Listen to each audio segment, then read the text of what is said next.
Today we're going to be talking about why does our core switch off?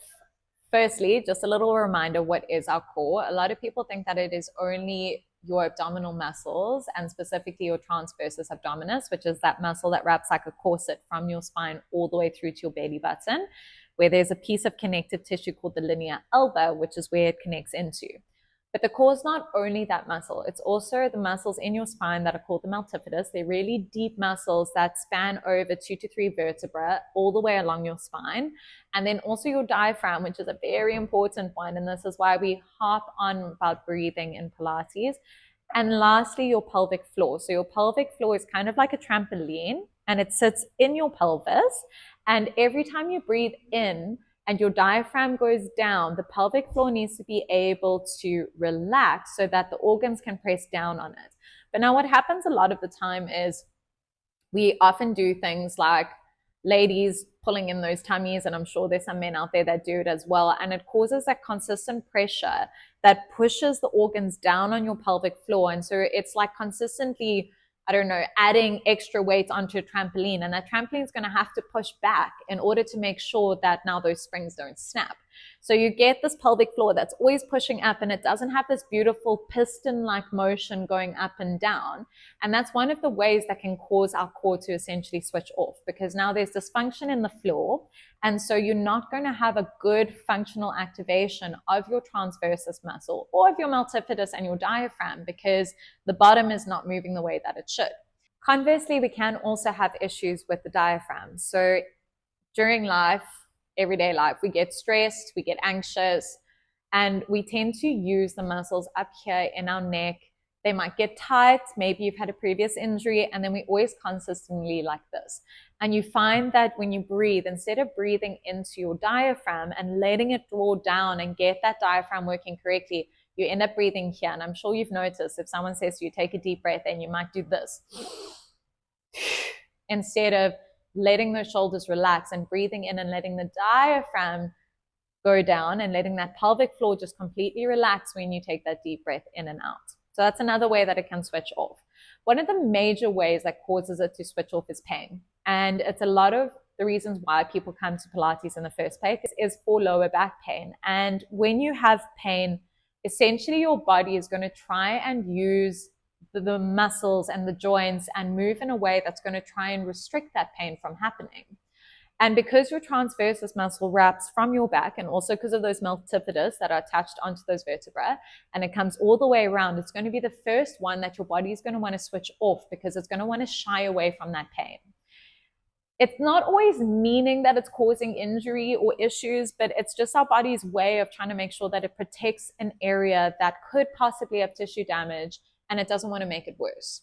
So that automatic switch off then means our big abdominal muscles are going to start to take over. So the more superficial muscles, like your internal and external obliques, and also your rectus, which is that six-pack muscle that comes in the front. And as soon as those take over and start doing all the work, then the transversus kind of sits back and goes, well, I don't have to work as hard because now these bodybuilders are doing all the excessive load, and this marathon runner doesn't really need to be training so hard because it doesn't have to keep the stability in the spine, because now all of the bigger muscles are doing the work for it. But the problem with that is the marathon runner can go for 3-4 hours if they're a slower runner and be able to go the whole time without needing a break, right? Whereas the bodybuilders, yeah, they can lift a really, really heavy set of weights, but for 1 or 2 reps. And once they're tired and they switch off and they need to take a break.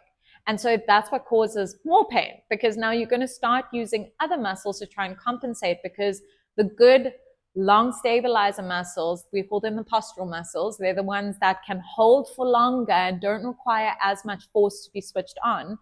They kind of have gone on vacation and they don't feel the need to activate, because they're like, oh, these other guys are taking the work, even though it's like this up and down motion. That's why in Pilates, we focus so much on that gentle activation of the core. The abdominis, the core, the bone, bottom core, the multifidus, the diaphragm, the pelvic floor are all activating, and it's a gentle activation. We say 30% activation, but the transverses can activate just with a deep exhale. So it's not even a conscious thought. And then once that arrogant runner starts kicking in and going, oh, okay, no, I know now that I need to do the work. Then we go, cool, now let's start to integrate the other bodybuilders back into the mix, because we don't want to forget about them. They're not bad news. They just need to come in after the lung stabilizer muscles have started to work. Because once we've got that good foundation, it's like building a pyramid. We build it from the bottom up. We can't just turn it on its head and decide to start at the point and then build it to the base. So those are a couple of reasons why the core switches off. There is a few more. And one other important one that I want to talk about is the neurological connection. So it's the relay from your brain to those muscles. And sometimes it's just bringing awareness to that area of your body, because you might be doing so much during the day that your body is just utilizing what it's comfortable with, and what it knows will just keep you upright throughout the day. And it's not necessarily the muscles that we want to get working. So that's why Pilates, you have lots of repetition. You'll see there's lots of movements that overlap. If you've done multiple classes, you'll see you do a lot of the same exercises. And it's to rebuild those neurological pathways. Essentially, the highway was there. It got a couple potholes in it, so people stopped using it. They jumped over to, I don't know, the M4 instead of the M2 because of all the roadworks. And now that the roadworks are done, we need to try and remind people, listen, you can go back onto that N2. So we're reconnecting that neurological pathway so that people remember that it's fine and you can reuse that road again. So that's also sometimes why those core muscles switch off. And usually you lose that connection because habits, poor posture, like I said, previous injury. Maybe you've also just become quite sedentary, so your body hasn't needed to use it as much. Or maybe you've never been aware of it because you've had poor habits when you were young.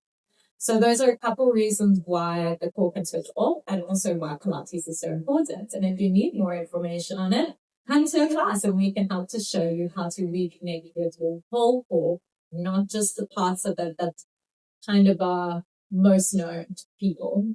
Go ahead and do our body check quiz. The link is going to be in the description, and hopefully it can also give you a little bit of guidance.